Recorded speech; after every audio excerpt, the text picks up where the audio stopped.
going on an adventure to the Zika forest. I have my backpack and I'm ready to go. For those that don't know, the Zika forest is famous for having animals that are infected with the Zika virus. The Zika virus is a viral infection of the blood and was found in 1957 in Uganda. It can be extremely dangerous to certain populations. Anyways, let's get to it. The Zika virus can be spread through direct contact or through droplets.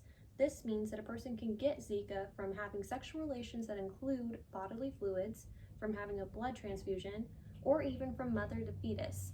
But the main way the Zika virus is spread is through mosquitoes. When a mosquito bites an infected individual, the mosquito now becomes a carrier for the Zika virus, and anyone they bite will become infected.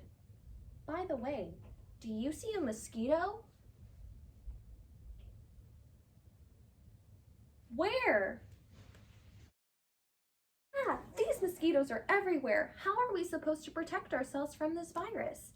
Well, we can protect ourselves from the virus when we're outside by wearing insect repellent, and we can also stay indoors whenever it's hot outside where there'll be less insects.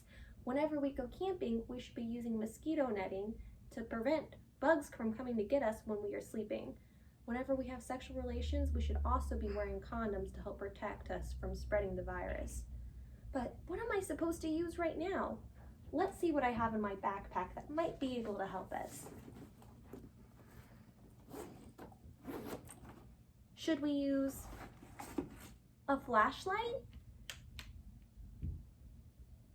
No? How about a map? No? How about a can of insect repellent? You're right, I think a can of insect repellent will help us right now. We did it! We did it! We did it! Yay! Always we did it! Now that we were exposed to the Zika virus, we should probably self-monitor ourselves for the next few weeks. Symptoms of Zika don't show up until about 2 to 5 days after exposure, but we should be watching out for mild fevers, rashes, muscle and joint pain, headaches, red eyes, and just plain discomfort. 4 out of 5 people that have Zika don't show symptoms at all, so we should be extra careful. Oh no, there's Swiper. I think he wants our can of insect repellent.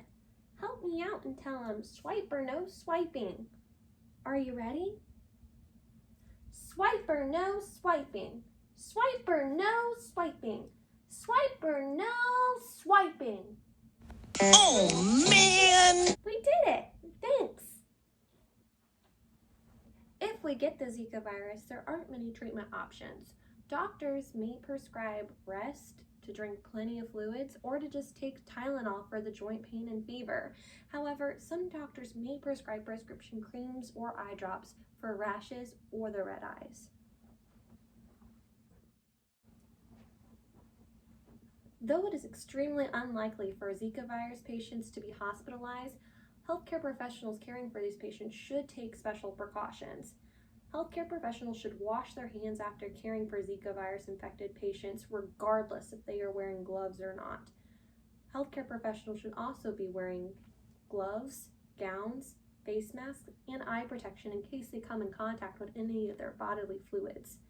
Many of these patients infected with the Zika virus are asymptomatic, so all patients' fluids should be treated as if they were contaminated with some sort of disease.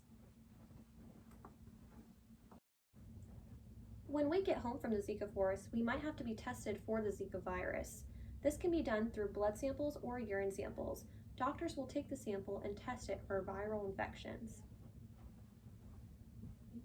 Also, like I mentioned before, the virus can be passed down from a mother to a fetus. In this case, if I were pregnant, when I got home, the doctor would also have to test my fetus. They would do this by collecting an amniocentesis, meaning they would stick a large needle into my stomach and collect a sample of the fluid that is surrounding the fetus.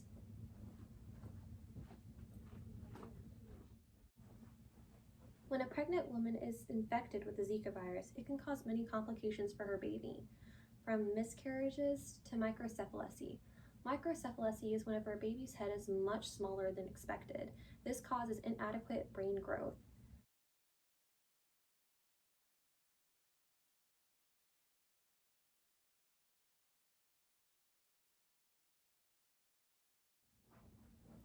The Zika virus can also cause one's chances of getting Guillain-Barré syndrome to go up.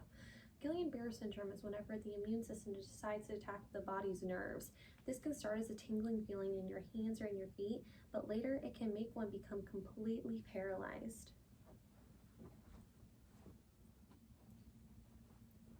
The Zika virus may seem like a very scary disease, but really only 2.7% of people that get the Zika virus actually experience any real complications.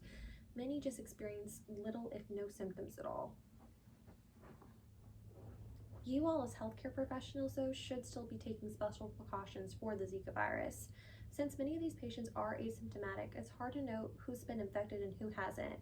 We should always watch out whenever patients come back from places that have had Zika outbreaks, and we shouldn't let our pregnant coworkers be taking care of these patients.